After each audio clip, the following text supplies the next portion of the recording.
Let the record reflect that we have reconvened with all members present. Please rise for the Pledge of Allegiance. I ask you to remain standing after the pledge.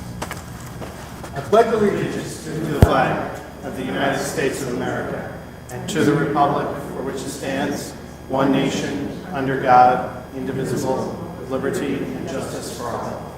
Please remain standing. I want to take a moment to remember two members of our Madison family who we've lost, and also a longtime Madison resident. On April 6th, former mayor and police chief Don Capon died at the age of 83. He was born in Montclair, raised in Chatham, but settled in Madison. He joined the Madison Police Force in 1960, wearing badge number 48.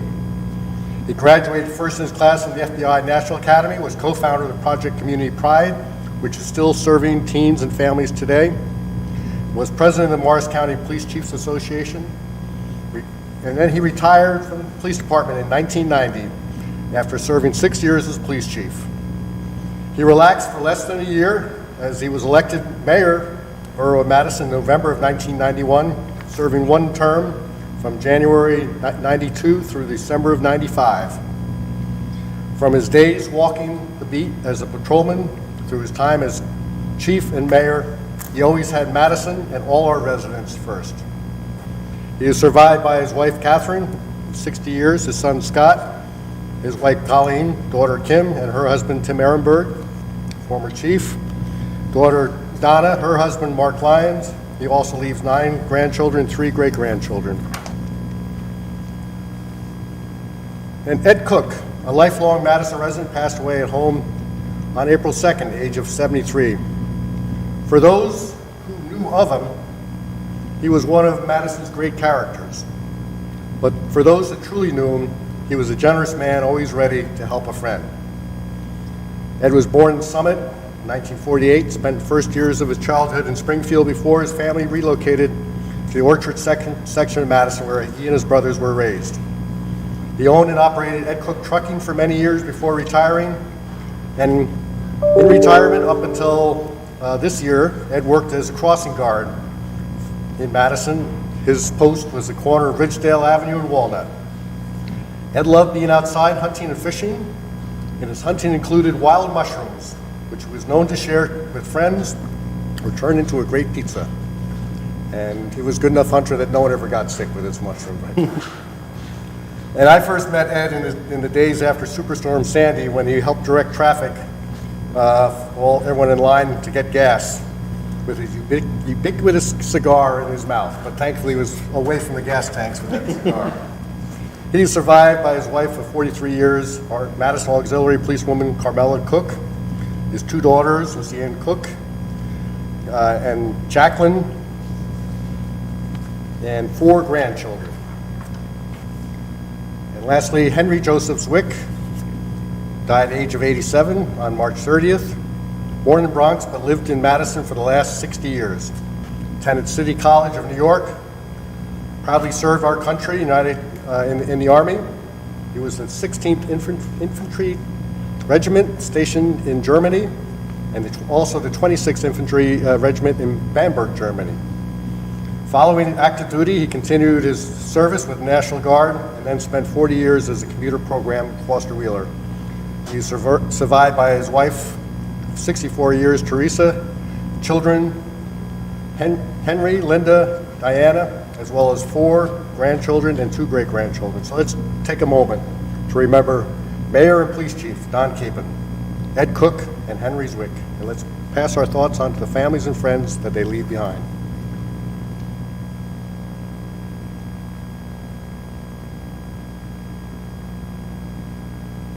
Thank you.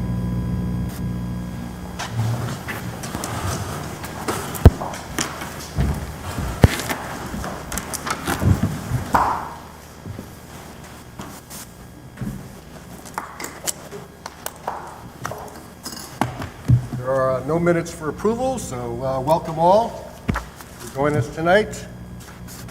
And those who are watching at home, we are looking at options, and we're hoping to get to the point where we can do the live broadcast.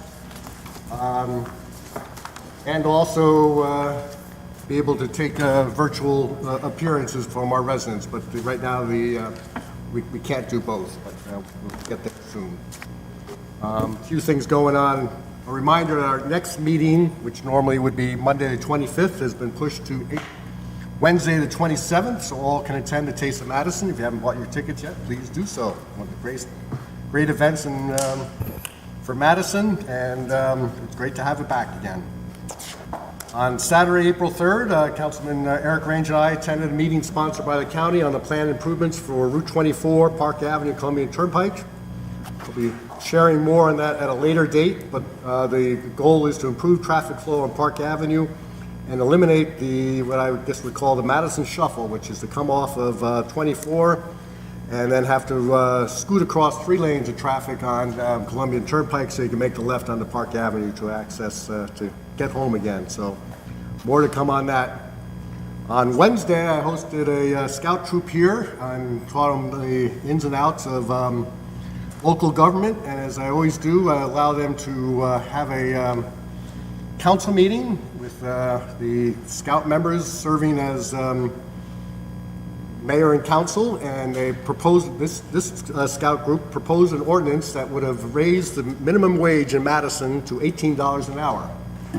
After a very spirited discussion, including concerns about local inflation and not being competitive with the neighboring towns, the ordinance was voted down, so we will not be raising the minimum wage. And somewhat related, on Thursday, on the 7th, I went back to college to be a guest lecturer for a class sponsored by the Fairleigh Dickinson University Politics and Law Club. The theme was local government and how to get involved and how you can make an impact on the local level. And then this Saturday, in between the showers, council members, joined by council members Byrne, Hoover, Ehrlich, and Range, we marched in the Little League parade, Little League and girls softball parade, the first one since 2019. It was great to see the mass of children and coaches and parents kicking off the season. And now what I want to cover a little bit of is hoping to clear up a lot of confusion that seems to be going on about the redesign process of Waverly Place and the unrelated shift of merchant parking. So related to Waverly, during the design charrette, there were probably 2 constants for all the groups. There were some great ideas that came out of all of them, but the 2 constants, 1, Waverly is tired and needs sprucing up, and parking is very important to the businesses on the block. And as has been shared with all the business owners and the stakeholders, we're being guided by the overarching goals of the project, and these are: enhance and beautify sidewalks and pedestrian areas, including a full replacement of all street trees. Correct the drainage issues. If you're there on a rainy day, it's pretty rough. Repair the road surface. Address pedestrian safety and accessibility issues. Maintain the historic charm. Preserve or even enhance public parking space counts. In case you didn't catch that, let me do it one more time. Preserve or enhance public parking space counts, so there's no plan to remove the parking from Waverly Place. And also provide a safe and accessible loading for area and for deliveries. And just a little bit on the merchant parking. As I said, the timing was confusing, as people thought all of a sudden we're creating merchant parking because there's going to be changing in parking in Waverly Place. That was not the case. The reason it was done, a couple of things. One, the surplus of commuter parking. In fact, in the one of the groups at the charrette suggested the building of 2 parking garages to supplement the parking we already have. Right now, we have hundreds of vacant parking spots on a daily basis in the commuter lots. And if you have heard me speak at various events, whether it's Rotary or Chamber and other places, one of my themes has been, even after the pandemic, the commuter parking is not going to come back to the level it was before. We need to repurpose and reimagine the use of those parking spots. So, you take that part, and you fold in this fact that we do have a shortage of convenient shopper parking. especially on the south side of the shopping district. You think on the north side we have Elmer, which is somewhat an underutilized lot. Obviously Cook, which will be reconstructed soon, is a very heavily used lot. Waverly Green is probably the most intensely used lot, and that's, for those that don't know the name, that's the lot that's behind the businesses on the south side of Main Street. So you enter from Green Village Road and exit onto Waverly Place. And I think many of us entertain ourselves by driving through there and hoping to find a parking spot and never do, and we end up on Kings Road. And even helping celebrate my birthday on Friday, I had 3 of my 6 sisters in town, and we actually ended up parking on Kings Road, almost down by Rose Hall. That was a busy time in downtown. So it showed the need for convenient shopper parking. So what we did was, in the ordinance that was passed recently, converted the Green Avenue parking lot, which is obviously very adjacent to Waverly Place and the downtown, and it's on the south side, providing more parking on the south side. And we moved the merchants, because in order to repurpose it, the merchants have to move somewhere else. We moved them 1 block. There is a rumor out there that they're being moved to the other side of the public safety building. No, they've been moved 1 block to Maple. So here, and I understand there is a slight inconvenience for the merchants, but we're providing 49 new parking spaces for shoppers to spend money in our town, support our businesses, have a great meal, do everything they love to do in downtown Madison. And I just want to remind those, because some things that have come up is a concern about some of the older merchants or employees of stores. If there's any special circumstances, we can arrange for that. We're not going to make someone that can't walk that extra block do that extra block. We'll accommodate them. There's also communication went out, the fact that merchants can also park on Green Avenue with their, and there's other parts of Kings Road, all with their placard. So again, with all those words, 2 major takeaways. Merchant parking, nothing to do with Waverly Place. It's all to do with making a stronger and more vibrant downtown by giving spaces for our shoppers. In Waverly Place, a whole lot more to come. We're just in the very early stages, but there will be parking on Waverly Place. Rest assured. And to shift gears again, Employee of the Month of April, Police Corporal Kyle McDermott. It was selected as our Employee of the Month. Recently, Corporal McDermott encountered a couple with 2 small children at the entrance of Stop and Shop. The husband was holding a sign asking for financial assistance. Kyle inquired and learned that the man lost his job and could no longer support his family. He contacted the Morris County Assistance Program, which provided resources to help the family. Additionally, Kyle brought the family into the supermarket where he purchased groceries for it. The additional help he gave the family was only discovered after his body camera footage was viewed, so he just was doing it quietly. And that is community policing at its best. And also for this month is Police Lieutenant Sean Plumstead is celebrating his 20th anniversary, or is celebrated on April 9th. So if you see Sean, please congratulate him. And now I'm going to come down and do a proclamation. Claire Whitman, please come forward.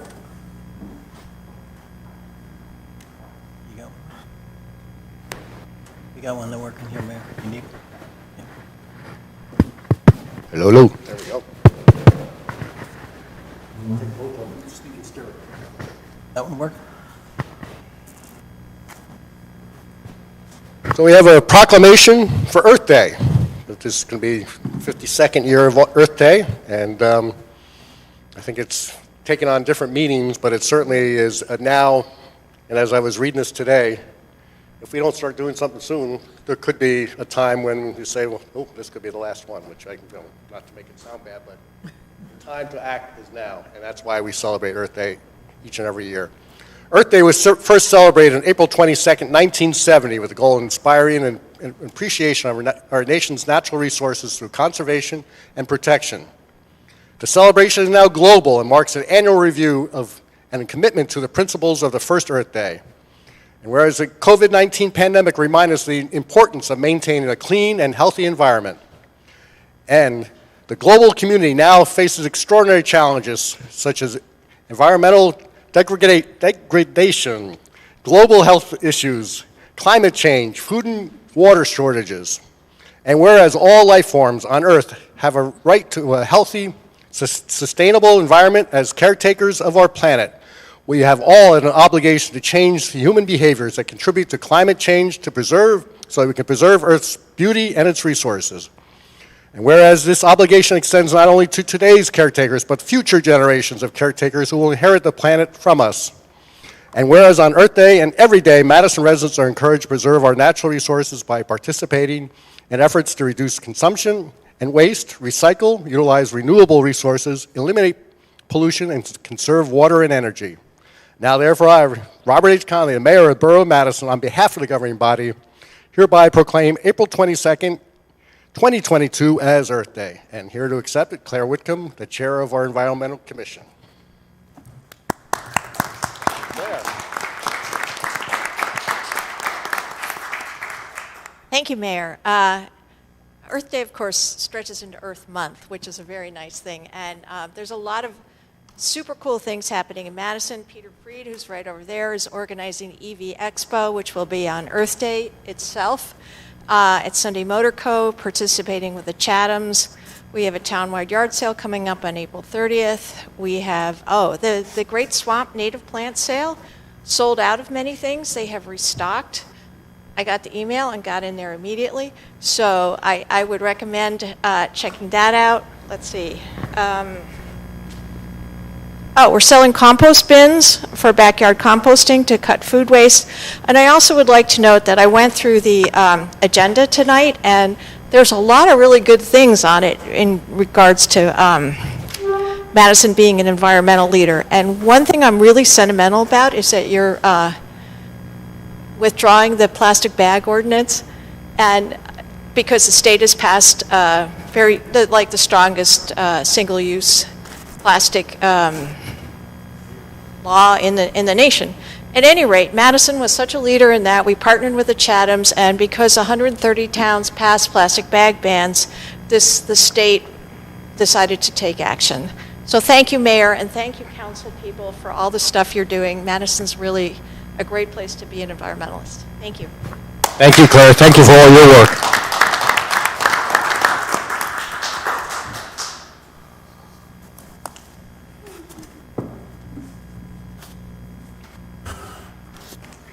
Okay, we now move on to reports from committees, utilities. Council President Landrigan.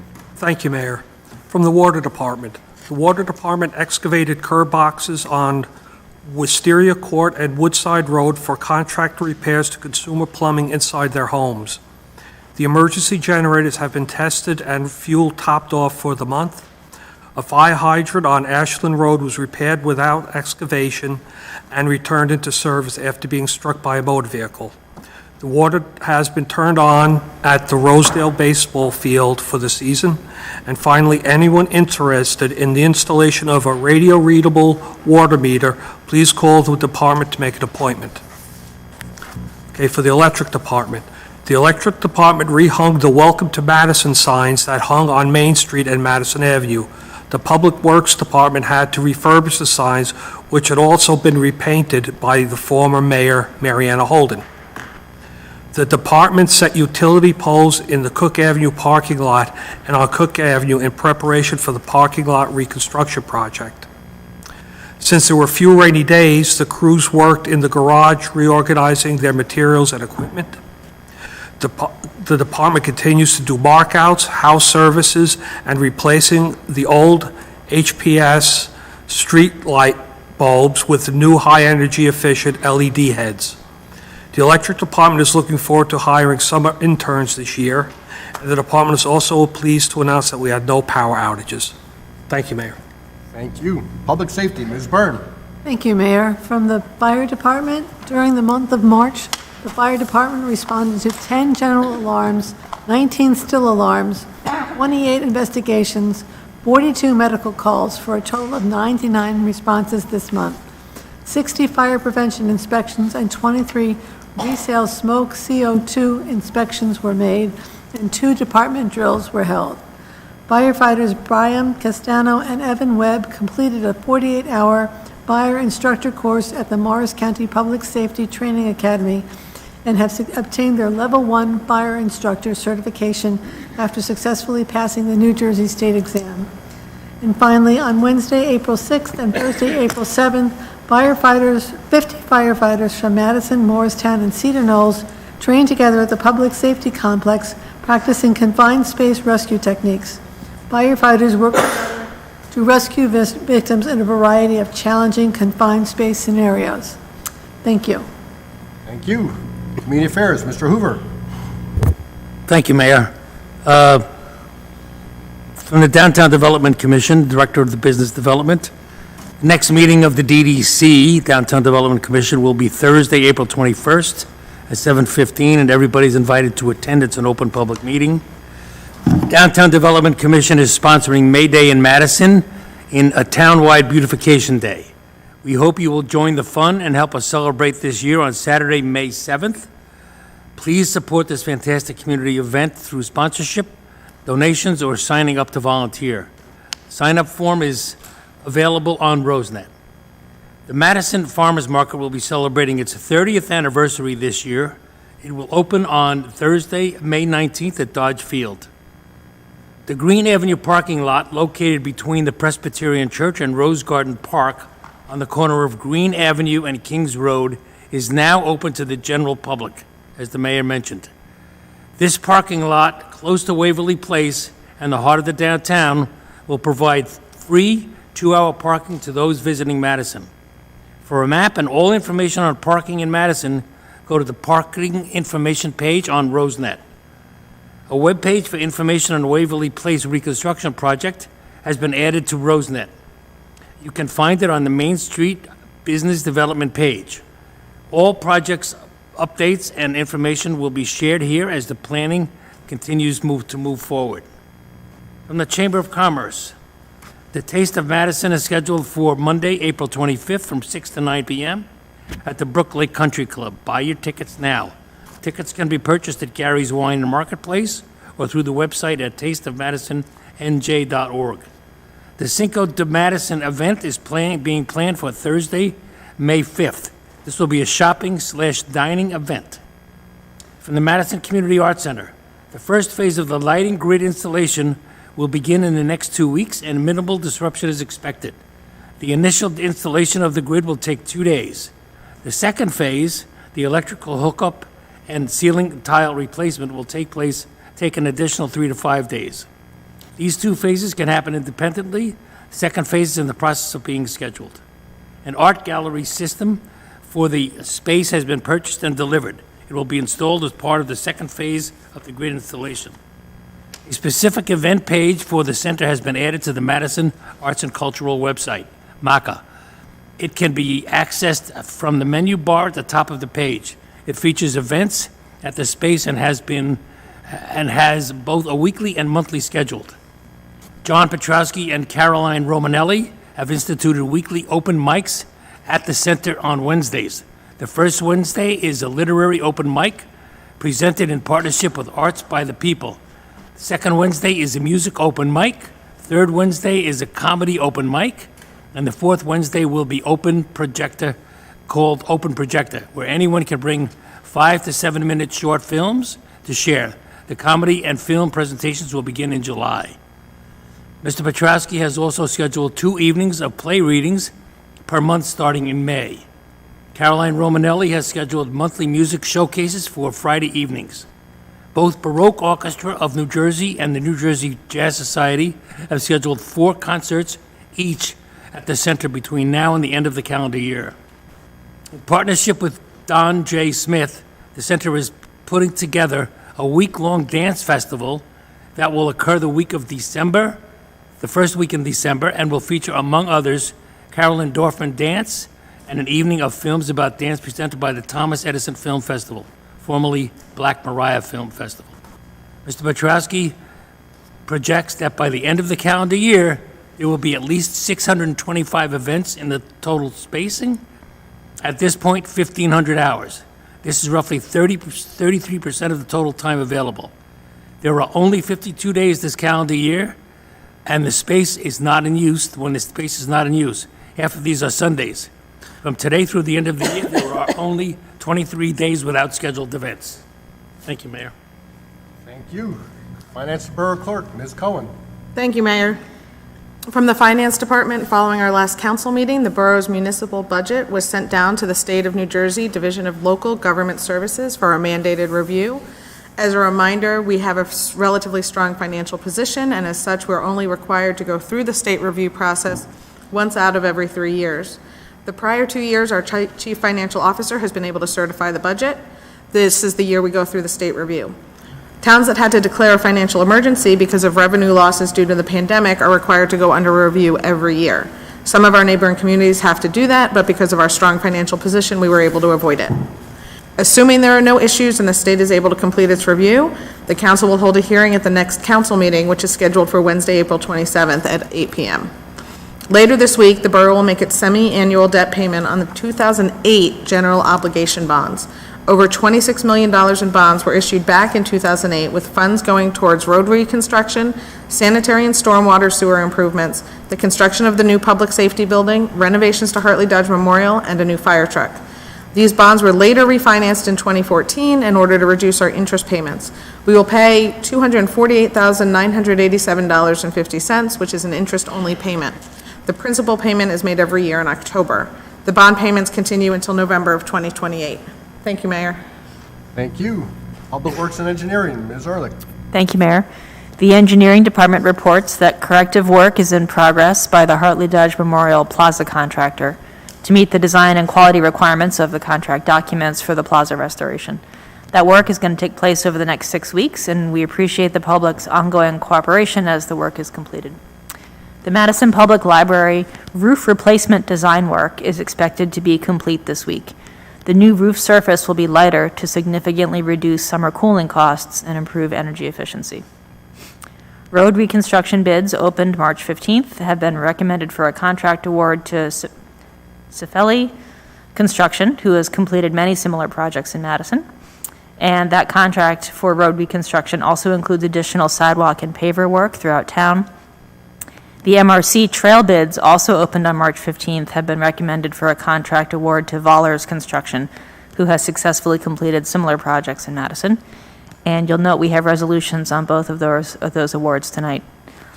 I was going to give a brief update on the Waverly Place community planning activities. The mayor did a great job explaining some of the discussion and to quell any misunderstanding about the work happening there. I'll mention that there was an initial public design charrette, and the consultant at Bowler Inc. has logged a series of suggestions and potential improvements requested by the stakeholders at the first meeting. I was interested to read those notes. They're shared publicly on Rosenet on the Waverly Place Reconstruction page. And additional community participation meetings are planned to share design concepts for public comment. Please check out the Waverly Place Reconstruction webpage on Rosenet. From Public Works, first I want to send out a big thank you to our Public Works crew for assisting with the Little League and softball parade and for setting up the fields for opening day this past Saturday. It was a great event.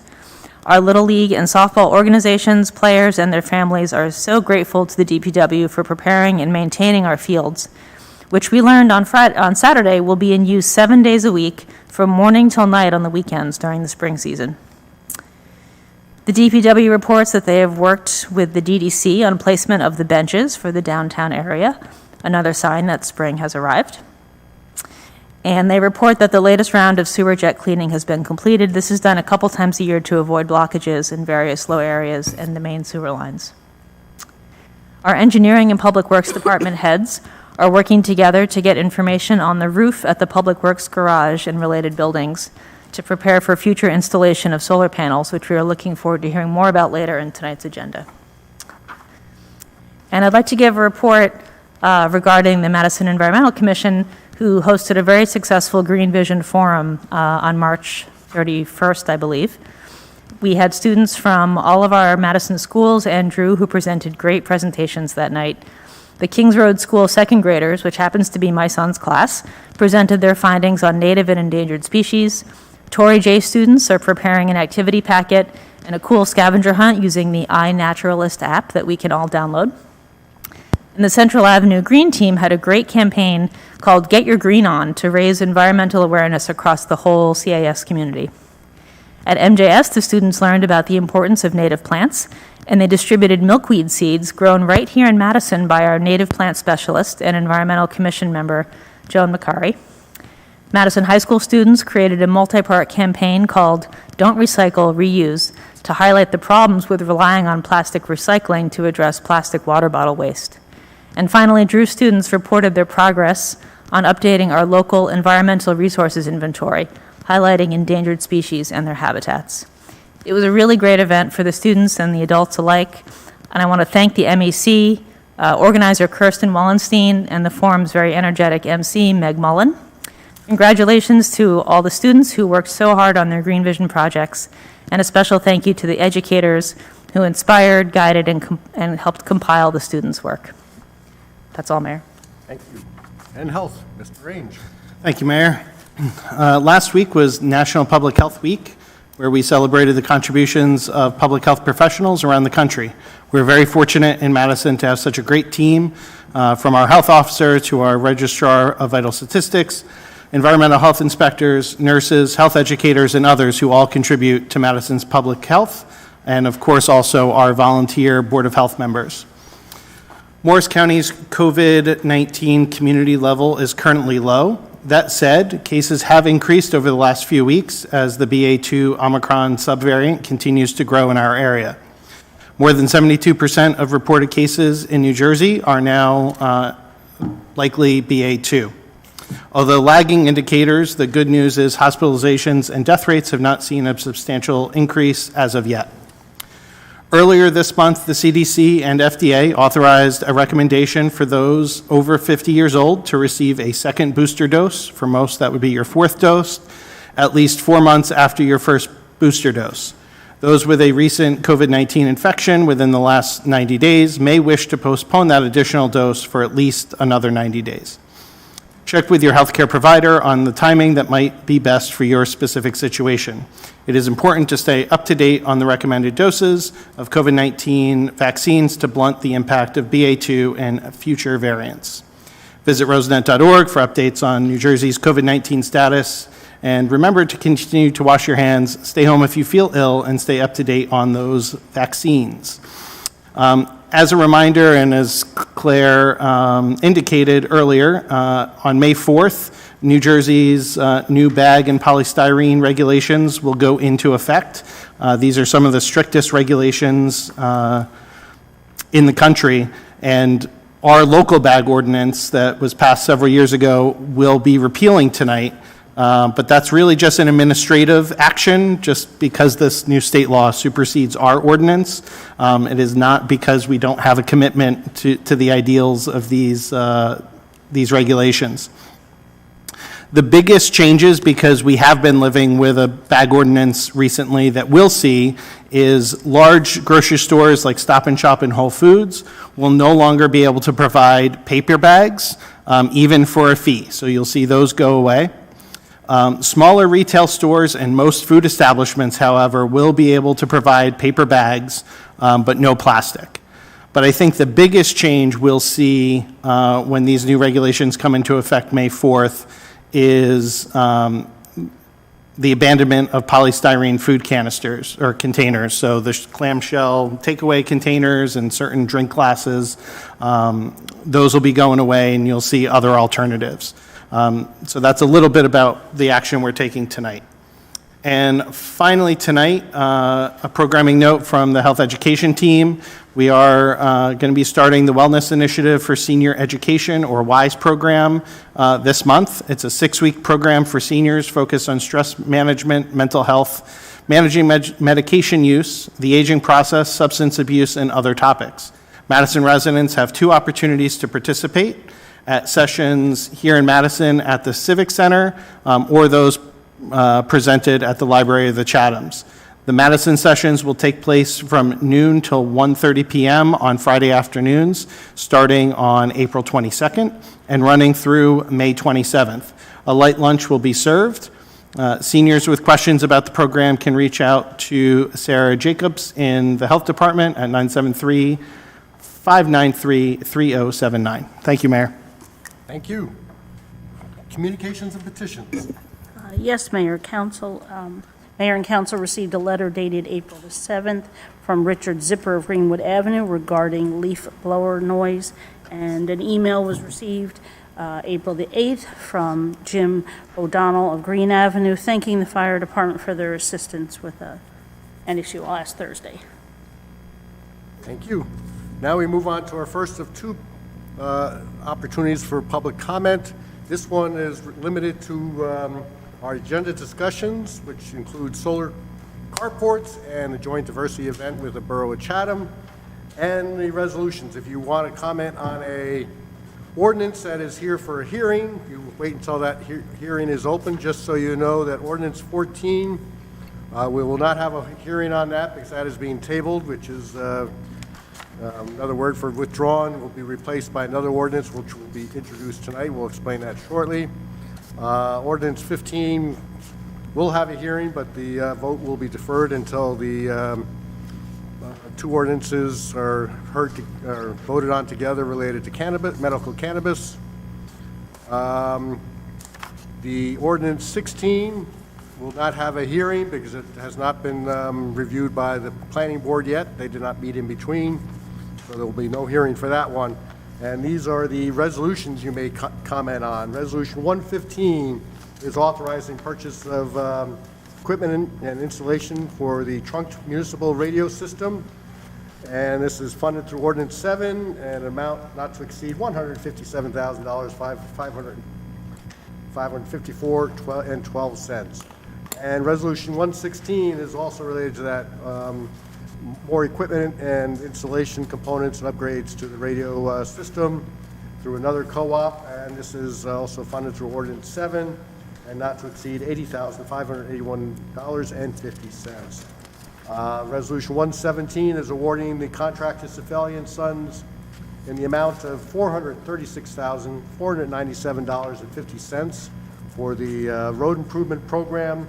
This is funded through Ordinance 1-2022. I wonder what that 50 cents is for. Resolution 118 is awarding a bid for the MRC Accessibility Trail South to, the bid is going to Vollers Excavating and Construction of North Branch, and this is the amount of $414,101.37, and this is being funded through Ordinance 35-2021, the Municipal Open Space, Recreation, Historic Preservation Trust Fund, and other accounts that may be appropriate. Resolution 119 is appointing Anne Marie DeMarzo to the position of Substitute Crossing Guard. Resolution 120 is ratifying the appointment of Ryan Hock as a summer intern for the farmers market at the pay rate of $15 an hour. Resolution 121 ratifying the appointment of Nicholas Taylor to a summer intern for the police department, also at $15 an hour. Resolution 122 is ratifying a special event permit for use of Memorial Park parking lot. This was back this past Saturday. Resolution 123 is authorizing placement of clothing textile donation bin in the volunteer ambulance parking lot.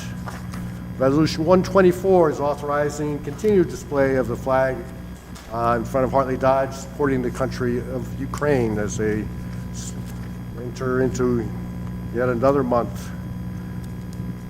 Resolution 125 is authorizing a memorandum of understanding with the Borough of Chatham for styrofoam and food waste recycling. So Chatham residents will be able to sign up for our compost program and deliver their styrofoam, and exchange. Our residents will be able to get some great compost from the recycling center in Chatham. Resolution 126 is authorizing donation of surplus miscellaneous items to Senior Center of Chatham's. As you know, we approved the contract for them to provide the programming for our seniors. Resolution 127 is ratifying the appointment of the following interns: Garrett Notine, Electric Utility; Pat Quinn and Matthew Monaco, also Electric Utility; Luke Bias for Hartley Dodge. These are all at $15 an hour. Resolution 128 is approving change order number 2 for the facility improvements at the Madison Chatham Joint Meeting Sewer Authority, and this is the change order is $97,670.08, bringing the for the contract total to $7,514,529.19. And Resolution 129, which you'll hear about shortly, is the authorizing participation in diversity, equity, and inclusion program that will be held on September 10th. So you may comment on those resolutions or the solar carports. If you wish to comment on any of those items, please step forward, state your name, your address, and then the agenda item you were commenting on.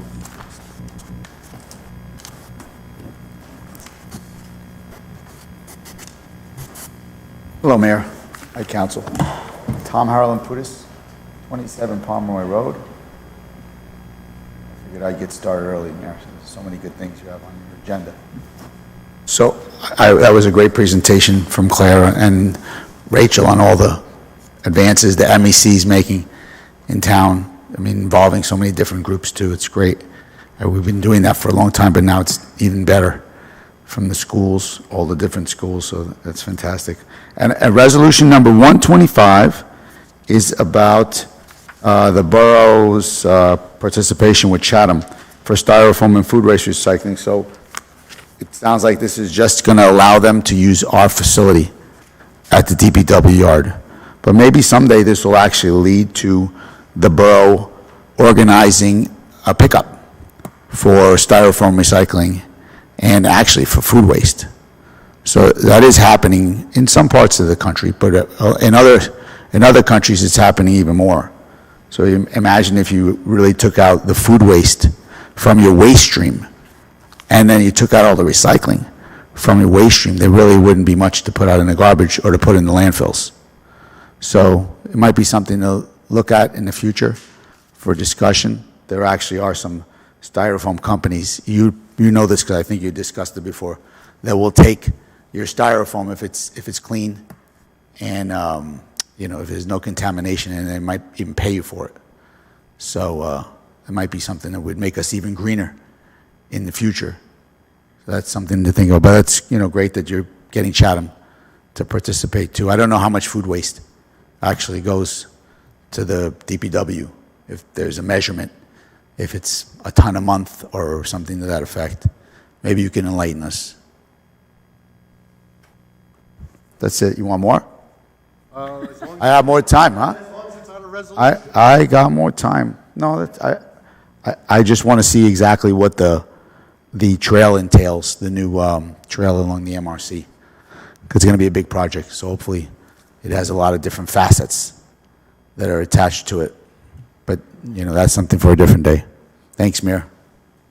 Thank you. And just a couple of things on that. Yeah, I don't know if we have a trail up on Rosenet, but if not, we'll put that up there.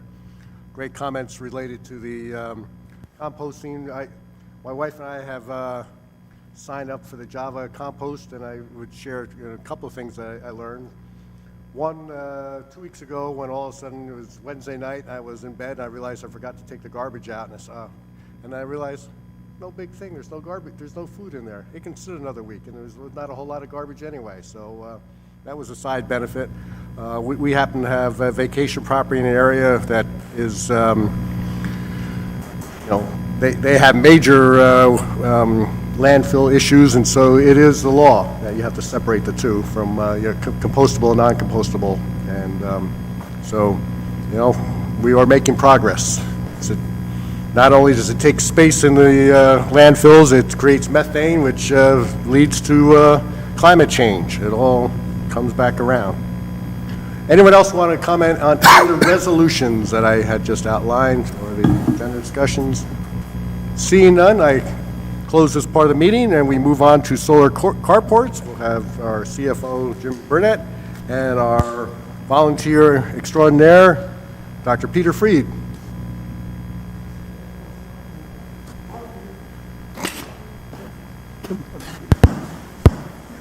Thank you, Mayor. Peter and I have been working on this for about 2 years, and it started out as one type of solar project, but then with the committee, with a subcommittee that you had formed, we've kind of pivoted to potential projects for solar carports. Peter's going to come up here and talk about some of the sites and locations, and I'll talk about some of the other issues. I want to just reinforce that no decisions are being asked for tonight. This is purely, the goal of tonight is just start the discussion on the 3 sites to update council on the progress, on what took so long, some of the hurdles, and some of the things we have to do from here going forward to get to the finish line. So, Dr. Freed, you want to come on up? I'll click away if you want. Oh, okay, okay. Thank you, yes. This goes forward, okay. And, okay, thank you, Mayor, thank you, Council. I think it was more than 2 years. I think it was back in 2019 that we first came across this grant opportunity.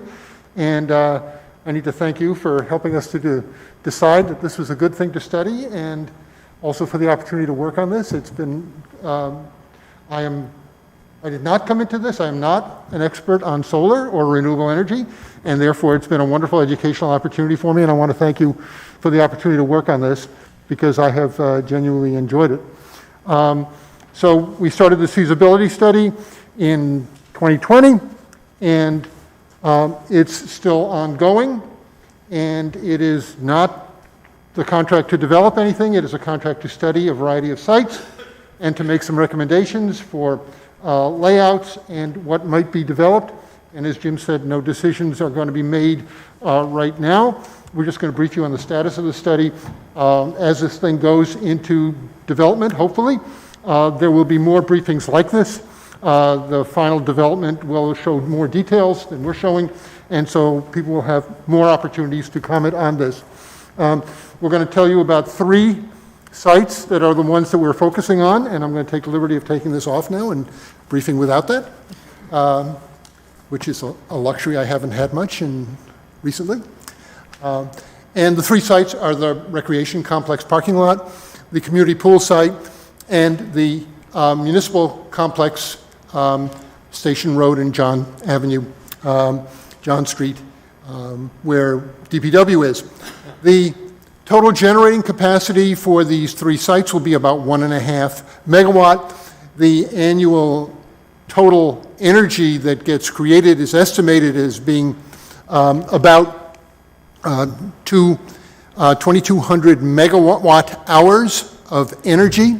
For context, that is getting up toward and is just below 2% of Madison's total electric consumption for a year. Okay, now that doesn't sound like much, but this project is more important than that. This project is more important for a variety of reasons. Number one, it diversifies our supply of electricity, even at the 2% level, provides us some backup for critical functions should there be an outage in our supply. Number two, it supplies electricity when the sun shines on warm days, when electricity is in most demand, and therefore it works against our demand charges. So its financial impact proportionally is greater than that 2,200 megawatt hours would indicate. And much more importantly than any of those is the message that this facility will send. As I work on some various green projects, I work with committees on other towns. And when I work with people in other towns, the first sentence in many of these meetings is, boy, we wish we could be doing what Madison's doing. And that makes you feel good. And so this is another thing that we're doing to demonstrate that this works, that can be done, that it's community friendly. And the message that it sends both to our own residents and to visitors is a very strong one. And so that's why I've enjoyed putting in time working on this project. So I'm going to tell you about these 3 sites. Our plan, as Jim may have mentioned, is hopefully before the end of this year, middle of this year, to be doing an RFP for full-scale development, find a developer that comes in to do this. They would do a detailed design. Maybe by the end of the year, we can have a contract for full-scale construction and then be building these sites early next year. So with that, let me tell you about the first one. Let me also say, there are 3 pictures I will show you for the 3 sites. These pictures are not to scale. This picture looks like the biggest blue thing. It's not the biggest site. Okay? So the pictures are not to scale. This is the recreation complex, and it will generate power equivalent to the needs of 57 or 60 homes. Again, for some context, I spent a lot of time at the recreation complex in the parking lot there, and when they came and looked at this, and they initially did some surveys of this without visiting it, they had arrays everywhere, and I said, you're not going anywhere near that big tree. That is one beautiful tree for those of us who've been at that parking lot. And so this is the design currently as it is, covering the main parking lot.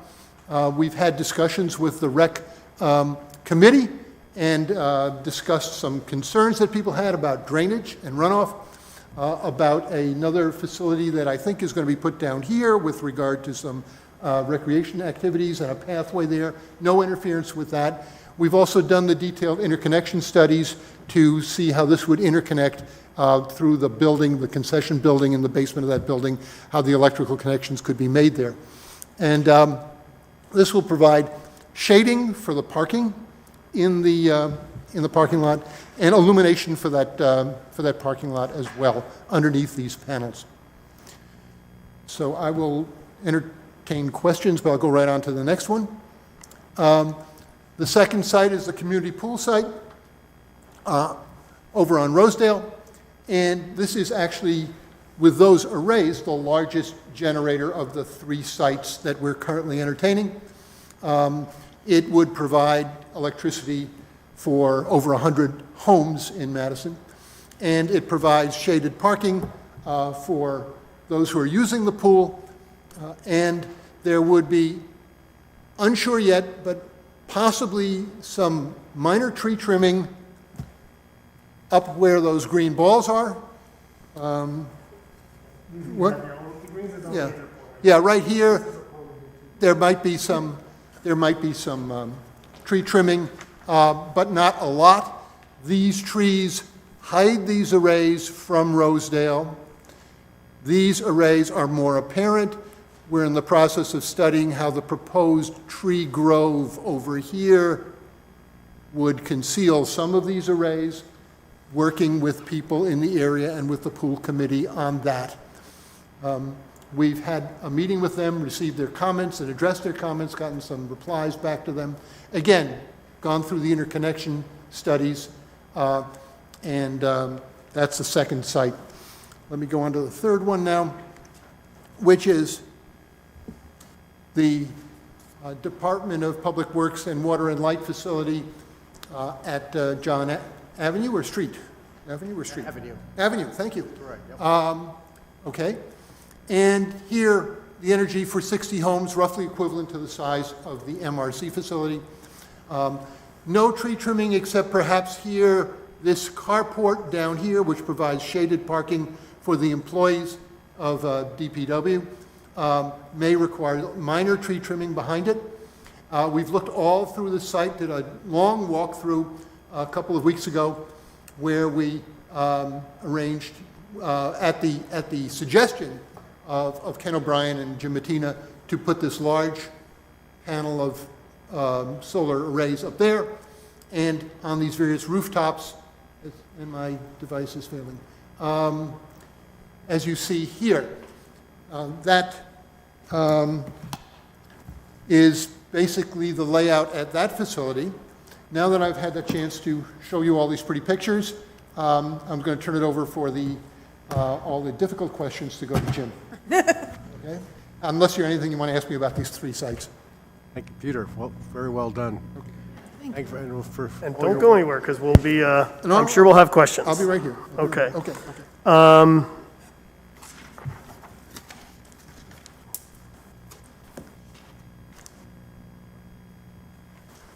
So what took so long? Peter said it was 2019, he's right.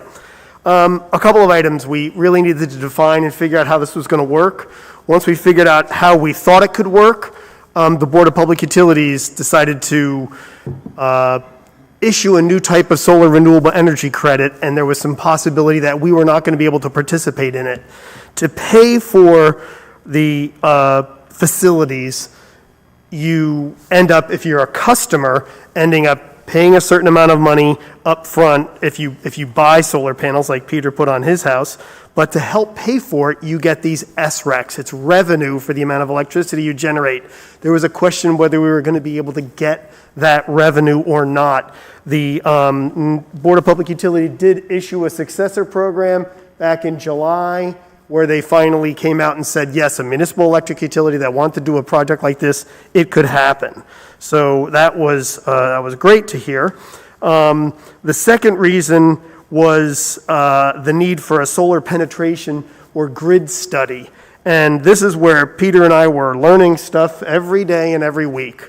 And I've explained this a couple different ways to a couple different people, but if you think of our distribution system, our electric system that delivers electricity to everybody's home, think of it like your house and your circuit breaker house, or your circuit breaker in your box in your house has different circuits that go to different parts of your home. This circuit breaker goes to your living room. This circuit breaker may go to your kitchen. It's the same here, but on a much larger scale. Our substation has a circuit that goes to Ridgedale and a circuit that goes to Giralda Farms. The issue is, just like your home, electricity flows through your circuit panel, goes to the end of the circuit. Same here. Electricity flows through the substation and goes all the way to the end of Ridgedale Avenue, where we're talking about putting some solar panels. When we have a single home that installs solar panels, it doesn't have that much of an impact. But now we're going to have electricity coming from our from our substation here, and electricity coming from this large solar facility pushing this way. And this can basically happen. It's shady, and all of a sudden it gets sunny, and now a lot of electricity is coming from that solar carport facility. So there needs to be an understanding of what type of impact that could have on our wires, our system, and even on the homes in the area. So we have, the last few weeks ago, we hired an electric engineer to help us with that. So we're going to be looking at the multiple circuits that are impacted by these sites, and it just so happens that a few weeks ago, the affordable housing development on Walnut Street is now entertaining putting solar panels on that 44-unit affordable housing development. That alone would be 300 solar panels. That would rival some of the sizes of what we have here. So we need to understand what's going to happen when we have these large scale. Peter has, what do you have, 6 panels on your house? Peter, 8? 10? How many panels do you have on your house? You have 19? Peter has 19 on his house. We're going to have 300 in this one location. So, it really is a bigger difference and something we need to do. We are eventually going to model the entire grid, and that will help us further and better understand impacts of electric vehicles. And if what the impact could be if I live on Woodcliff Drive, it's a dead-end street, and if everybody on Woodcliff Drive came home at 5 o'clock and plugged in their EV, would the street transformers blow up? Probably. So all this type of modeling is going to help us, not only for solar penetration, but for other things down the road. Another thing that we're going to have to do is update the borough code. In order to earn the SRECs from the Board of Public Utility, the solar must be behind the meter. In this instance, we're going to actually have it be remote net metering, and be against the borough's current consumption at municipal buildings and infrastructure sites. There'll be more to talk about here. It's just other steps that we have to do in addition to the penetration and grid study and everything else. It will require more work from the utility billing department, so I wrote thank you to Donna Magdalene and Jim Trimble for that. The way this is going to work from a financing standpoint is the borough, we are strongly recommending what's called a power purchase agreement. The borough will not put out any money for this development. What will happen is we will enter into an agreement with a developer that will design, build, and maintain the system. That developer can take advantage of the tax credits. The borough doesn't pay tax, so we can't take advantage of a tax credit. That developer will earn the SREC revenue, and that developer will receive a per kilowatt hour fee from us. We will be buying the electricity from that solar development that they build for us. We think that rate might be 4.5 or 5 cents a kilowatt hour. Right now, we would pay 3.8 cents a kilowatt hour if we went out to market and bought electricity. So it will be a little more expensive, but to have the homegrown solar energy right here in Madison, we think that it's worth it. By doing a power purchase agreement, it reduces our risk, because if the solar panels don't work, we didn't put out $2 million, $3 million for this. The developer is the one that's going to make sure that it works, so it generates electricity that we can buy. At the end of the 15-year agreement, there are multiple options on what we could do with at the end, whether it's buyback or they come and disassemble the system or we take ownership of it. The power purchase agreement, or PPA, is very popular with government entities because it minimizes the risk and doesn't require a large outlay. We'll be needing to prepare an RFP, or a request for proposals, in the fall, and then we'll be able to select the developer at that point in time. A lot of steps still. Design details, we'll be talking to our planner and our zoning officer about some of the design details and engineering. Will there be a roof deck and drainage like you see here with guttering, or is that even necessary? Most carports, Peter and I have visited probably between the two of us dozens.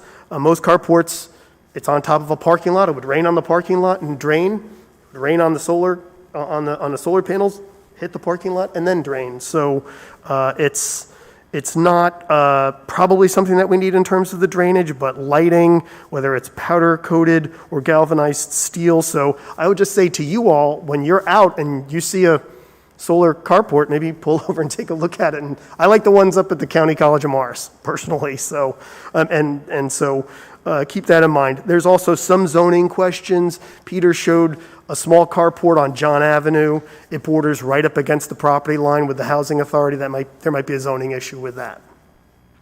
We hired Talva, with your help. We hired Talva Energy to help with the process. They're going to study viable locations. They've helped us with that. They're going to help us draft an RFP, perform due diligence, determine the terms of the agreement, and ultimately assist with developer selection and even provide construction administration. I like that because there's one person to blame if something's going wrong. It's them, and if something's not going right. So the next steps are grid modeling, site-dependent design details, stakeholder and resident comments. That's why we're doing this here tonight. We want to get this out to the public that this is a possibility. We will assess possible addition of storage and batteries to these if it's possible or feasible, if there's grants or anything available. But I would say this is phase 1, and there can be phase 2 and maybe even phase 3 of these. We chose these sites because we didn't really have to worry about snow plowing over at the community pool or at the MRC too much. It's areas that we thought were the easiest to work with. We'll have to change the borough code to permit remote net metering and make other changes to allow for this to happen, which currently couldn't happen under our current code. And then we'll prepare the RFP and go out to bid. But we'll be coming back to you multiple times during this process to get your input and authorization when needed. Questions? Okay. Rachel? Jim, thank you for this presentation. Thank you, Peter, so much for helping to bring this project to this point. It's been a long time coming, and I'm just so excited to have it come before the council for even just for an update. It's great to see it taking shape. And it's been countless hours of your volunteer time to get it to this point. So I just want to thank you for all your hard work and your insight and your determination to see it through years later. I hope so. Otherwise, this would have really been torture for you. So this is so informative and so much information to unpack. I have a couple of questions and comments. Starting with the affordable housing site, where we know we have 44 units of municipally sponsored housing that is recently had site approval and will be constructed at Community Place and Walnut at the Civic Center location. So those 44 units are rental apartments.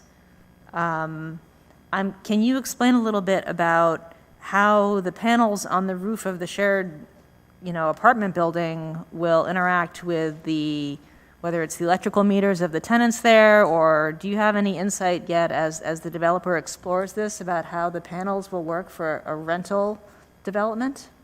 Very unique and really cool is the summary, but in detail, they came to us and said, we want to have panels on the roofs. A certain number of panels will be dedicated to each apartment, and each tenant will get the benefit of the solar that's generated.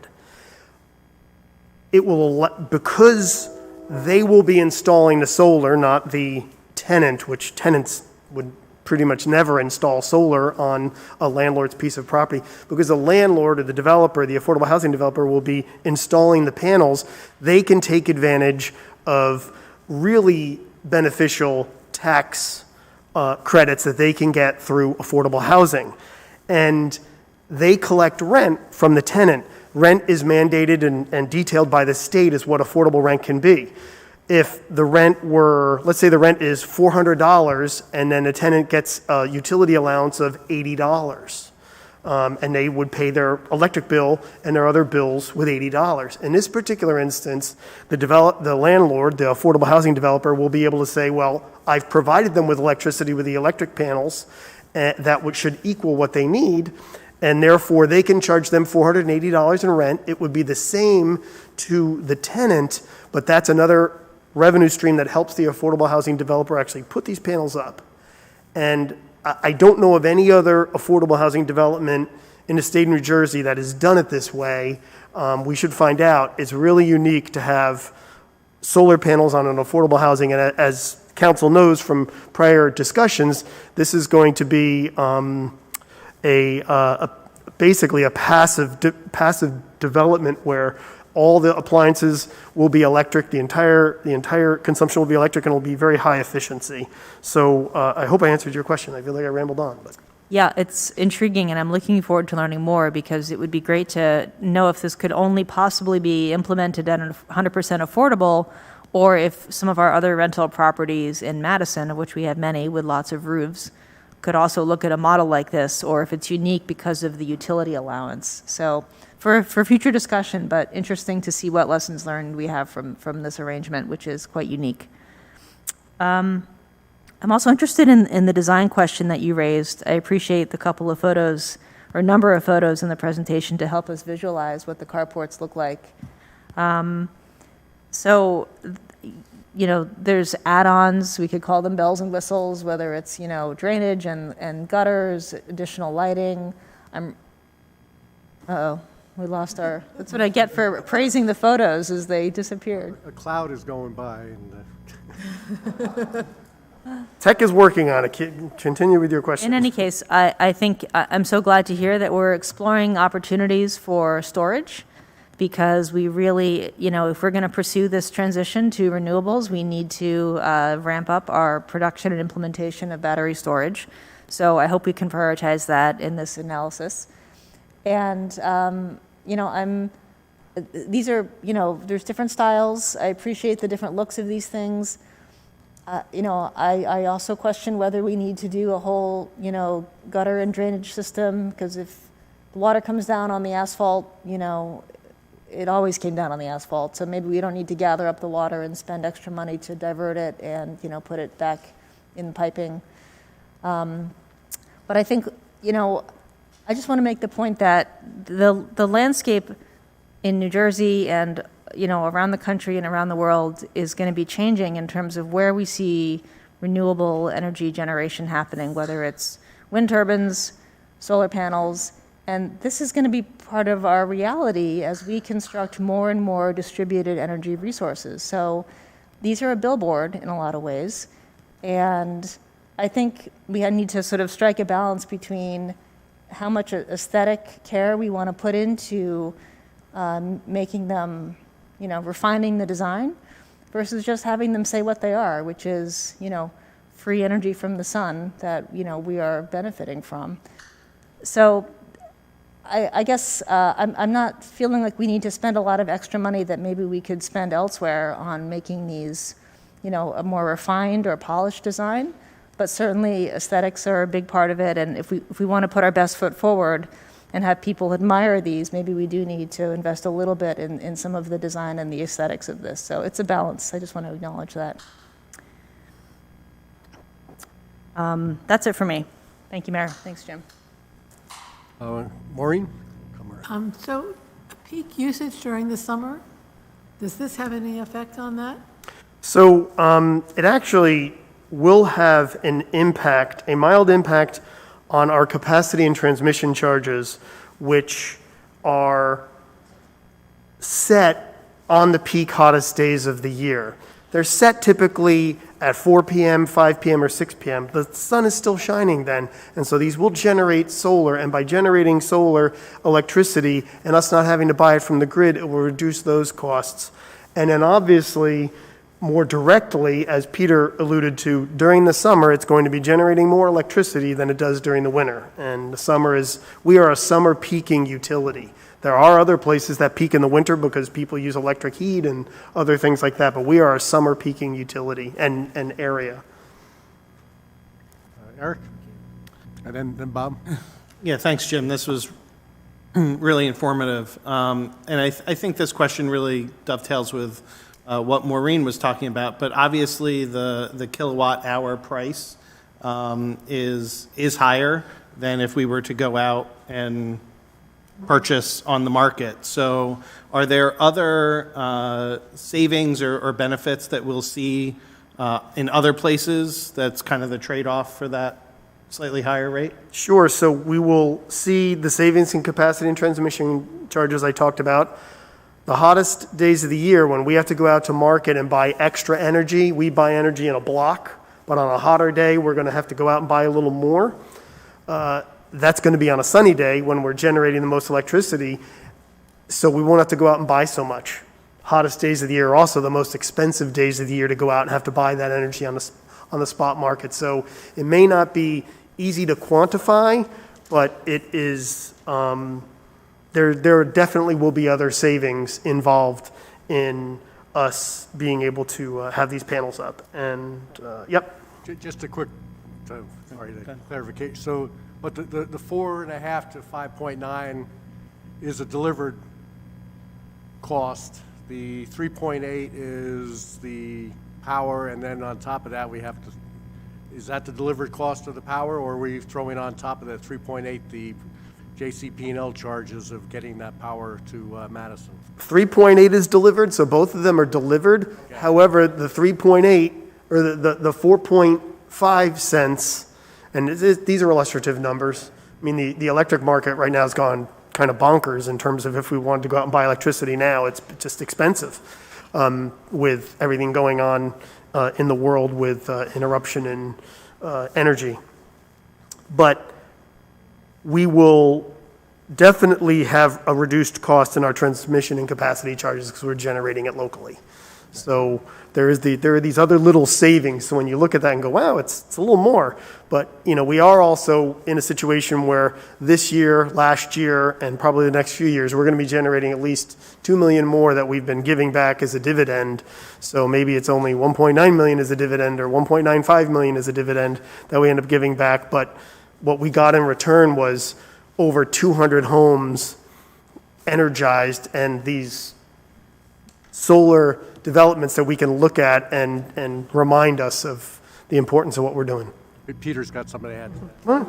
You have to gotta come here. So we get to the microphone so we can capture it. One other element of that very quickly is that when a contract is made for these, you know your rates for the next 15 years. Predictions, which I can't verify, are that grid supplied, JCP&L supplied electricity will get more expensive over the next few years as wind farms come up and all that. So there is some cost security that you get out of this too. Great. Thanks, Peter. Thanks, Jim. Excellent point by Dr. Freed. Other questions or comments? Deb? Oh, I'm sorry, Bob, I had you with me. You and then over to Deb. Yeah, Jim, first of all, you demonstrated how you and Peter really thought this through. Not only the money part of it, which you just thoroughly explained, but also the technical part. The example you gave of the circuit breakers. I know I had a house at one point, and that is a nightmare. And to do that on a borough-wide scale has got to be very tough. So congratulations to both of you on that. That's a very good job. One thing that I did pick up on, and I really applaud this as well, is you've taken into account the fact that some of these will be near residential areas. And the panels themselves are not that pretty to look at, but you're taking into consideration the trees and how to hide them as best you can. And I think that's going to be very important going down the road, because you've talked about community involvement, and while it's good that these are going to help the borough with its electrical needs, residents will say, but how is this going to impact the value of my home? So this is you're doing it the right way, so thank you for that as well. I would just jump on that, if I could, Mayor, and say, when we spoke to the pool was like, boy, it's really nice. Everybody always fights for the shady spots at the pool. Now there's going to be a lot more shady spots. That's nice. However, sometimes Little League comes down here and uses the parking lot, or the parking lot is used this way or that way, so there's some other issues there. So they had pluses and minuses to it, but they did recognize that there were definitely benefits to it. I don't think the recreation folks had any issues or any questions at all. No, I was at the... Yeah. Go ahead, Peter. He was just saying no. For the record, Peter agreed with me that the recreation didn't have any issues. Yeah. Yeah, yeah.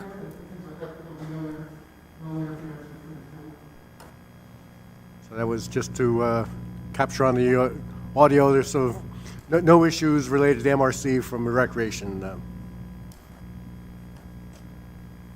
Deb? So just a couple of questions. The MRC in the pool, well, I disagree that the MRC isn't used much in the winter because kids will go up there and do various things. But they're not used as much in the winter, but snow is still an issue. So two-part question. One, I assume we're going to make sure that there's some sort of slope or whatever's needed so that the snow just falls off. But then the other question is, if it's ice, how does that affect, even on a sunny day, does the ice affect anything does it affect the solar output? So anything that's blocking the solar panel is going to impact the output. The panels are made for, you'll see on a roof that's in the sun, even if it's 20 degrees or 22 degrees, the snow will melt on that roof and then drop down. So we talked to Ken O'Brien at Public Works to make sure he was okay with the design. The height needs to be a certain height for the vehicles to get underneath to remove snow. We will be removing snow at the MRC. The designs that they have now are better than the designs that were initially at the Menon Arena, where I think Thomas and I were talking about at one point, where there was snow sliding off and ripping people's side view mirrors off and things like that. It's not going to be that way. There's snow guards to stop the snow and ice from sliding off, but then it melts off. So what I meant to say with the MRC is that it is an active parking lot, but it's not like we're putting it behind public safety building where we need to. It's used to be an incredibly active parking lot with the commuters. So this is a location that can figure out and learn the best way to remove snow and make sure ice buildup doesn't happen before we look to do other locations. And then the other question, on the community pool site, again, two parts. One, would we be willing to do just the part by the pool and not by Memorial Park for two reasons? One, again, the public and the housing, but also I know we've got that fabulous grove going in there. And would it make sense to possibly separate the two? But the second part of that, if we do, how does that change the total generating capacity? I'll get back to you on the exact numbers. Peter probably has them more committed, but I'd say it's probably about a third of the total generation of that site.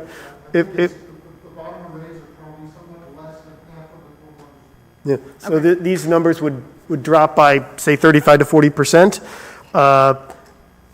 We have talked about the possibility of, well, where could phase two go? Could it go at Bailey Ellard? Could it go maybe here, if we don't do this at phase 1, we do this at phase 2. Are there other sites and locations where we could have a second round? And some of them are, if we were to consider in front of the ambulance corps, that's very visible, right? Is that something that we want? So having them at the pool and the MRC gets us used to seeing them and helps get it out in the public eye, and then council, as elected officials, can work with the public and determine with the public where the next development of solar array should go. Great, and I do want to thank both of you. This is a long process that still has many years, I'm sure, as we continue on. So you're not allowed to go anywhere, Peter. You're stuck here, nor you, Jim. But anyway, thank you. Rachel? I have one more question, and I have a hard time visualizing how electricity works. I feel like it's like water, and it flows this way and it flows that way, and I don't really think it works that way. But when we think about distributed generation like this, can you explain, like, let's say our feeder from JCP&L goes down, or we have a power outage, and we're generating electricity and we're backfeeding it, does that power our grid? If I live up the street from the MRC, will I have electricity from those solar panels up the street from me? Those are things that we'll have to look into and work with, because what can work and power can also cause our linemen to get injured. So anyone that has solar on their house, when that area of the grid is being worked on by our linemen, they need to know where the solar is, and they may need to go and disconnect that solar because it could be backfeeding, and they think it's not a working line, and it is a working line. So electricity does flow like water, but I think what will end up happening is if that particular circuit gets shut down, then the solar from these facilities will be shut down, because it will be like opening up your faucet and only having a trickle come out. That it's not gonna work. It's not gonna work. But if we had batteries tied to it, then that does kind of allow for the batteries to be charged if there was some sort of disruption in the rest of the grid. Thanks.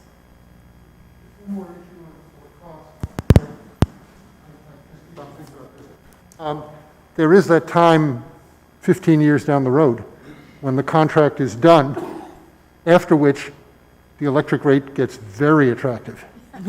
Okay, it's basically free. You're paying to replace some panels now and then, but you're basically, in the distant future, you're getting free power. So that needs to be weighed in the finances too. And the power purchase agreement will have in that, we have the option to say, take this thing down, this parking deck is falling apart and you didn't do a good job, remove it, or no, we're just going to take it for free, own it the rest of the way, or there may be a small payment that we have to give the rest of the way. And then, yes, it generates electricity until we decide, well, we want to just replace the panels, but the decking and everything is fine. Right, so more to come. Great presentation. Great presentation. Some of the work that'll be going on is working with our planner to, as far as design, obviously be rolling out ordinances to get our legal structure behind it. I think the comments around the array, especially the one on Rosedale, I think two things are catching up with, solar panels are here in the advancement. I think, batteries are catching up, and so eventually, batteries will get smaller and easier to install and more powerful as far as the ability to hold. I think the other thing that's catching up is the aesthetics of panels, and so if we hold off on some of the more visible ones and do that at a later phase, I think that'll work. So all things to come. So, but great work, Peter. Thank you. Jim, thank you, and everyone else that's been working on this. And it'll be great to see this operational very quickly. Okay. All right, we'll move on to the joint diversity event. And I'll be much shorter. Irene Traylor, who is on the Chatham Borough Council, had organized last June a diversity event and invited Madison and Chatham Township to join. I happened to be the only one in town that weekend, so I got to represent Madison, which is absolutely fine. But she mentioned doing something joint the next time we did it, and I jumped on it and I said, absolutely. I'll be involved in some way. And so she emailed me earlier this week, or late last week, and they are preparing to do it again this year. However, they're going to do it in September for two reasons. One, it was one of the hotter days in June, and we were all sweating. And then we had the summer thunderstorm out of the blue. But also more people will be in town, so hopefully can participate since school will have started.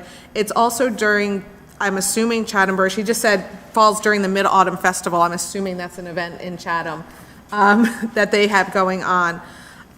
So really, it's just to bring it to light. I told her before I could commit the council to it, that I would confirm that we were good, that I was committed regardless, but I assume that the council would be willing to be part of it. And it's just to celebrate the diversity in both towns. And what I learned last year, and I didn't think about it, is they brought not only the Asian community, which is very big in Chatham, but they also had members with ADHD speak as diversity, and bringing some of that in and bringing it kind of all around, that we all are very diverse, even, in our own ways. But I'm excited. I think it'll be a great event, and hope to form a committee once I get more details. So obviously, we have this on the consent and the commitment, as opposed to last year, we were invited to their event. This year would be more of a joint event, so that's our commitment here. Any, John? Yeah, I just wanted to, I'm sorry, I did read it. What's the date again? September? The tentative date is September 10th. That's what they're aiming for. Okay. So. Count me in. Awesome. I'll be out of town, sorry. Oh, Mr. Mayor. Yeah, sometimes I sneak out when no one's watching. Right. So again, that's on the consent agenda. Now we move on to ordinance for hearing. Will the clerk please read the statement? The ordinances scheduled for hearing were introduced by title and passed on first reading. The regular meeting of the council held March 28, 2022. All were posted and filed according to law, and copies were made available to the general public requesting same. I call up ordinances for second reading and ask the clerk to read said ordinances by title. Ordinance 13-2022. Calendar year 2022 ordinance to exceed the municipal budget appropriations limits and to establish a cap bank. I open the hearing on ordinance 13-2022. Anyone wishing to comment on that ordinance, please step forward. Seeing none, I close the hearing. Mayor, I move ordinance 13-2022. Second. And council discussion, as always, this is an annual thing, creates a cap bank in case we need flexibility in future years. We typically do not need to reach out. So, any further discussion? Roll call vote, please. Ms. Byrne?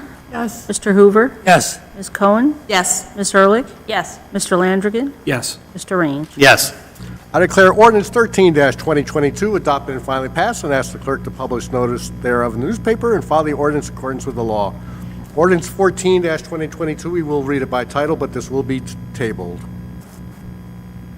Ordinance of the Borough of Madison amending and supplementing Chapter 195 of the Madison Borough Code entitled Land Development Pertaining to Medicinal Cannabis Dispensaries. Can I have a motion to table this ordinance? I move to table ordinance 14-2022. Second? Any discussion? Again, this will be replaced by an ordinance will be introduced tonight. Roll call vote, please. Ms. Byrne? Yes. Mr. Hoover? Yes. Ms. Cohen? Yes. Ms. Ehrlich? Yes. Mr. Landrigan? Yes. Mr. Rainge? Yes.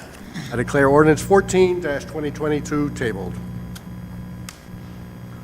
Ordinance 15-2022. Ordinance of the Borough of Madison amending and supplementing Part 2 of the Madison Borough Code entitled General Legislation to include Chapter 193 entitled Medicinal Cannabis Dispensary. We will, I will be open the hearing in just a second, but so you know, the vote will be deferred, so the two ordinances will be voted on at the next meeting. I open the hearing for anyone wishing to comment on ordinance 15-2022.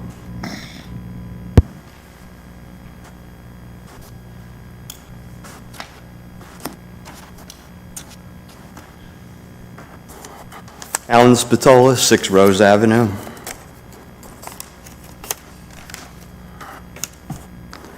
I'm very disturbed about this ordinance, and I'm very disappointed that the Madison Council would even consider such a thing in this beautiful town.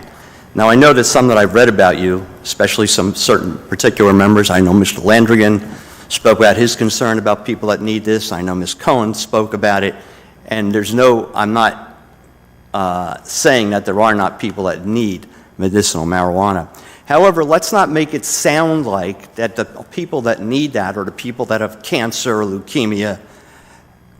The governor and the legislature of this state has scaled down the reasons for medical marijuana all the way down to anxiety.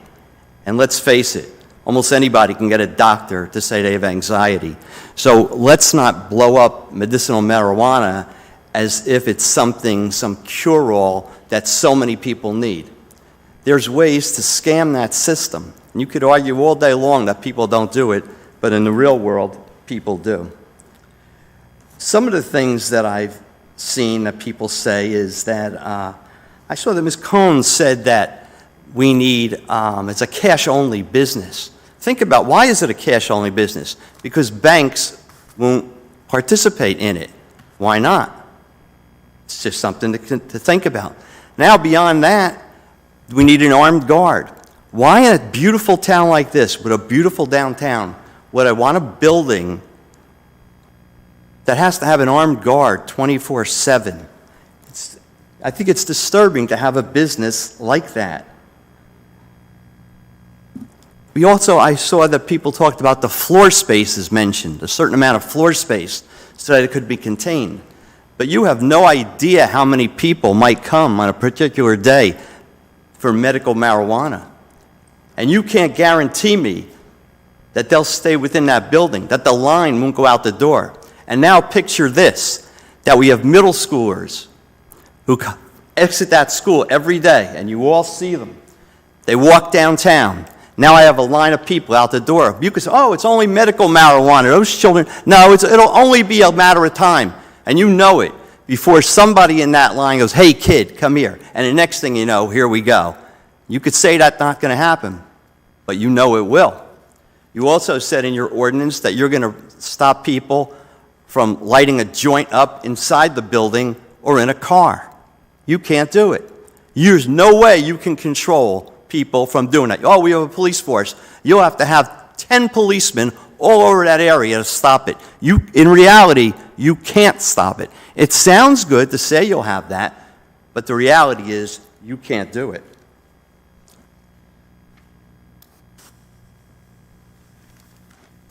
And one more minute, Alan. Okay. I'm very concerned about the whole idea and very disappointed that this council would even consider this. There's an easy way to address it.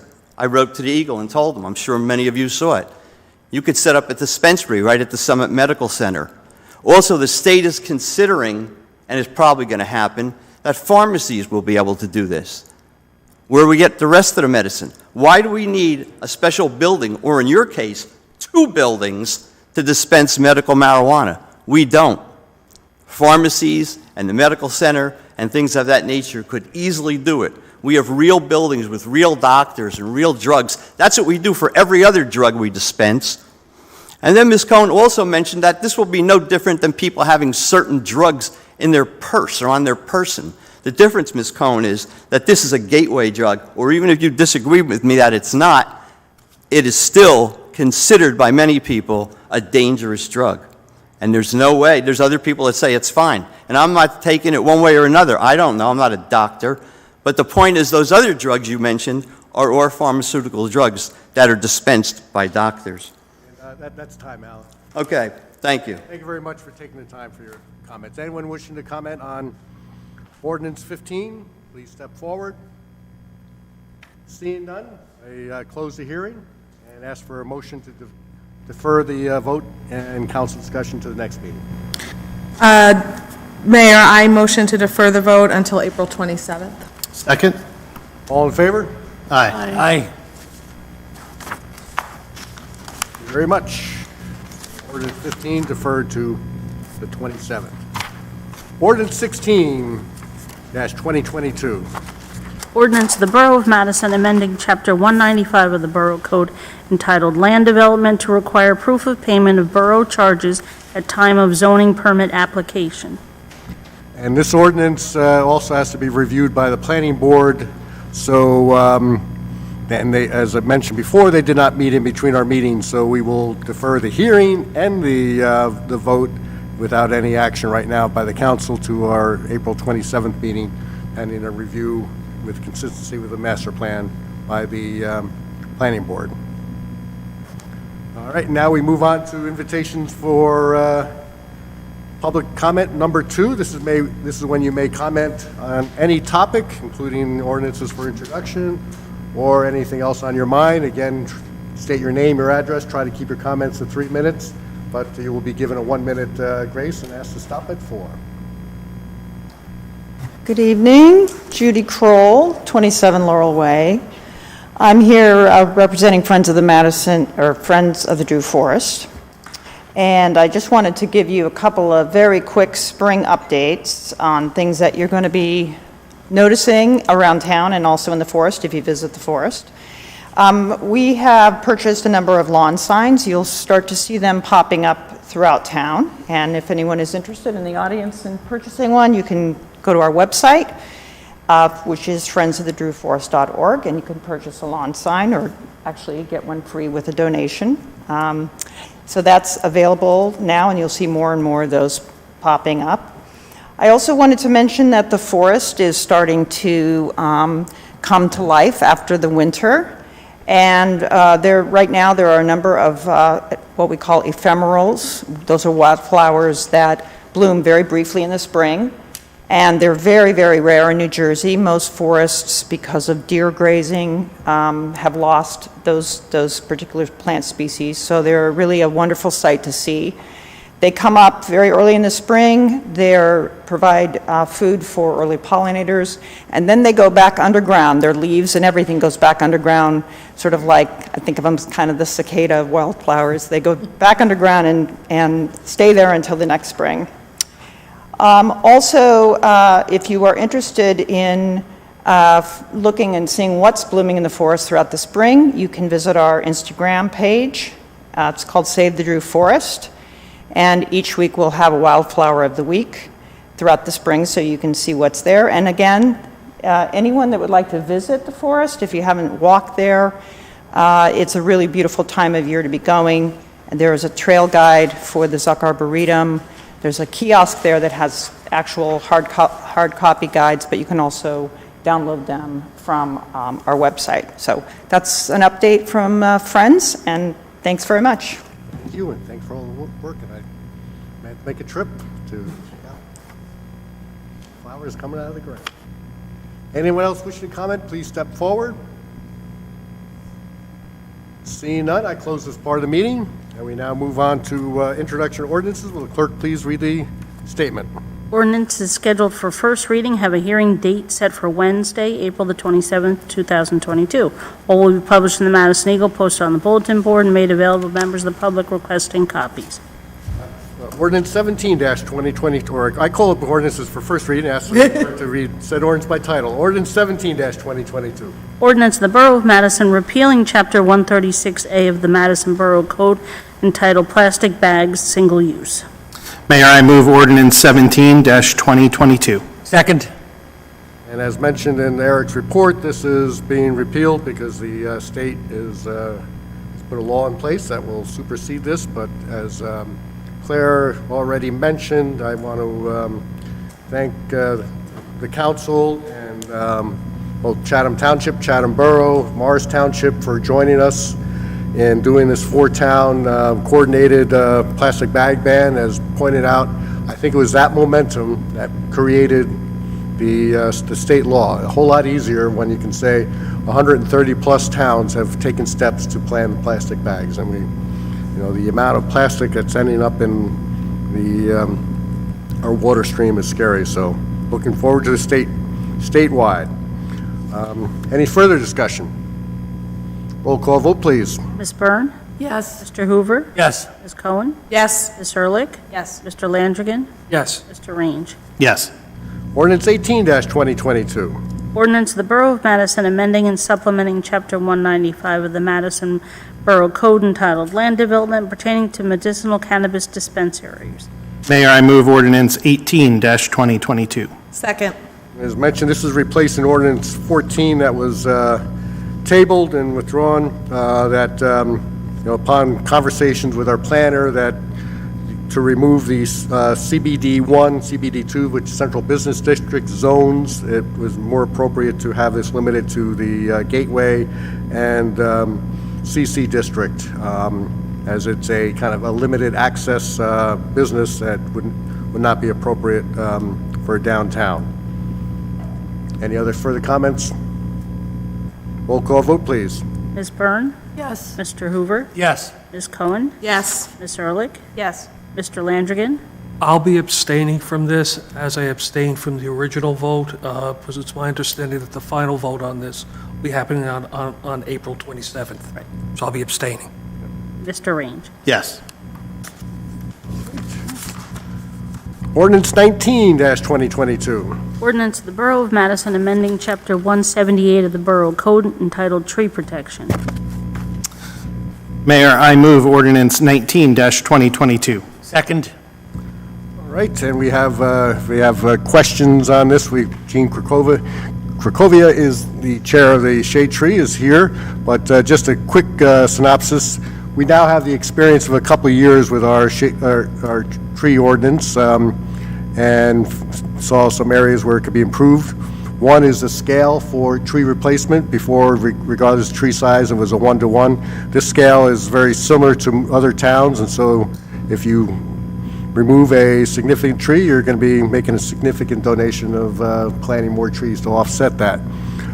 It clarifies and strengthens fines and penalties. It also defines and limits clear cutting, and there's some other things in there. Any further, Council or Rachel, you want to add to that? Yeah, there's a couple of other provisions in the updated ordinance that I think are really helpful. One is that before you pull a permit for demolition or construction, you have to have a tree permit in hand, which will avoid situations where trees are removed without coordination with site plan approval or demolition approval. I appreciate that the new ordinance requires that all trees that are removed be tracked with a permit rather than removing them without permit. There's no permit fee for removal of small, two non-significant trees within a 2-year period, but we need to have this data to know how many trees are being removed. It has been so enlightening from the last couple of years of tree data to see the rate at which trees are being removed, and the more data we can get about this, the better.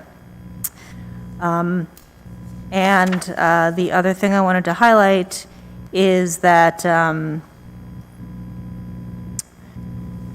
there's a new provision that if a owner is replacing trees on their property with a northeastern United States native hardwood tree, they can apply for a partial reimbursement from the borough, similar to the way that the borough reimburses homeowners for replacing their sidewalks. So there's an incentive program that's being introduced that will help offset the cost of planting new trees. And lastly, I just want to thank Jean Krakovia for his leadership on this. This has been so much work to analyze the findings of the previous tree ordinance, to decide what needed to be changed and why based on the data we gathered over the last couple of years, to gather information from so many stakeholders, different commissions, get review from our arborist, from our legal review, from administration. It's been a really long road, a lot of cooks in the kitchen, so to speak, and I just commend you for your commitment to seeing this through and marshaling all the input you've received. It's been great to have you at the helm for this new and improved ordinance, so thank you for that. And a lot of these elements are modeled after other things, but I think it's unique is the fund to support the planting of native hardwoods. So I think that is just shows the creativity of our Shade Tree Management Board, and a way to encourage people to do the right thing. So Since Chris Shore is here, I want to thank the Friends of Madison Shade Trees for being the very active partner with the Shade Tree Management Board for suggesting the incentive program, as I recall, in one of our meetings, and for just being a constant champion for our shade trees, because having shade tree management and Friends work together has produced a really beautiful result. So thank you for your advocacy for shade trees. Any further comments or any questions? Well, we've got Jean here. Otherwise, we will, and I will just also emphasize, as Claire mentioned, this is a great thing to do in Earth Month. So, okay, roll call vote, please. Ms. Byrne? Yes. Mr. Hoover? Yes. Ms. Cohen? Yes. Ms. Ehrlich? Yes. Mr. Landrigan? Yes. Mr. Range? Yes. Okay, ordinance 20-2022. Ordinance the Borough of Madison appropriating $160,000 from the General Capital Improvement Fund for renovations and accessories for the Department of Public Works.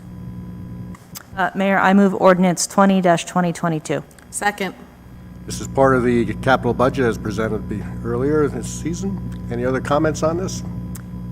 I'll just very briefly say that there's a lot of folks on the Environmental Commission and Sustainable Jersey that have been advocating for a long time to replace the very old single-pane windows on the DPW garage. So this should be the final piece of the appropriations, the capital appropriations needed to complete the window replacement, which is a great project and will very quickly realize tremendous energy savings for the DPW. Thank you. Any further comments? Roll call vote, please. Ms. Byrne? Yes. Mr. Hoover? Yes. Ms. Cohen? Yes. Ms. Ehrlich? Yes. Mr. Landrigan? Yes. Mr. Range? Yes. Okay, ordinance 21-2022. Ordinance of the Borough of Madison appropriating $120,000 from the General Capital Improvement Fund for the purchase of trucks and accessories for the Department of Public Works. Mayor, I move ordinance 21-2022. Second. And again, this is part of the capital budget. Any further comments? Roll call vote, please. Ms. Byrne? Yes. Mr. Hoover? Yes. Ms. Cohen? Yes. Ms. Ehrlich? Yes. Mr. Landrigan? Yes. Mr. Range? Yes. And ordinance 22-2022. Ordinance of the Borough of Madison amending Chapter 94 of the Borough Code entitled Electric Utility Rules and Regulations to revise certain rules and regulations. Mayor, I move ordinance 22-2022. Second? Any discussion? And updating our code in this area? Roll call vote, please. Ms. Byrne? Yes. Mr. Hoover? Yes. Ms. Cohen? Yes. Ms. Ehrlich? Yes. Mr. Landrigan? Yes. Mr. Range? Yes. Consent agenda resolution. Will the clerk please read the statement? Consent agenda resolutions will be enacted with a single motion. Any resolution requiring expenditure is supported by a certification of availability of funds. Any resolution requiring discussion will be removed from the consent agenda. All resolutions will be reflected in full in the minutes. Mayor, I move consent agenda resolution R-115-2022 through R-129-2022. Second. Any council discussion or any that need to be pulled? Roll call vote, please. Ms. Byrne? Yes. Mr. Hoover? Yes. Ms. Cohen? Yes. Ms. Ehrlich? Yes. Mr. Landrigan? Yes. Mr. Range? Yes. Right, there is no unfinished business. Approval of vouchers. Will the clerk please read the voucher totals? For the current fund, $224,382.42. For the general capital fund, $25,037.69. For the electric operating fund, $140,378.80. For the electric capital fund, $21,153.60. The water operating fund, $2,530.08. Water capital fund, $876.50, and the trust, $3,694.40. The total is $418,053.49. Mayor, I move approval of the vouchers. Second. Any discussion? Roll call vote, please. Ms. Byrne? Yes. Mr. Hoover? Yes. Ms. Cohen? Yes. Ms. Ehrlich? Yes. Mr. Landrigan? Yes. Mr. Range? Yes. Okay, new business. We have a little shuffling going around on the Zoning Board of Adjustment, which is why there's so many listed there. So I'd like to make the following appointments requesting council confirmation. James Foster, Maple Avenue, he's moving from an alternate position to a regular member, unexpired 4-year term through December 31, 2023. And then moving from alternate 2 to alternate 1, Christine Tiratilli, Green Village Road, unexpired 2-year term through December 31st, 2023.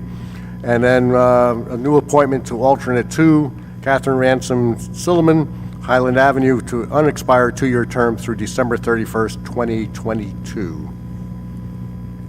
Mayor, I move that we confirm these nominations. I'll second it. All in favor? Aye. Unanimous. Thank you very much. A reminder, our next meeting is Wednesday, April 27th, as we'll see you at Taste of Madison. Mayor, I move we adjourn. All in favor? Aye. Thank you.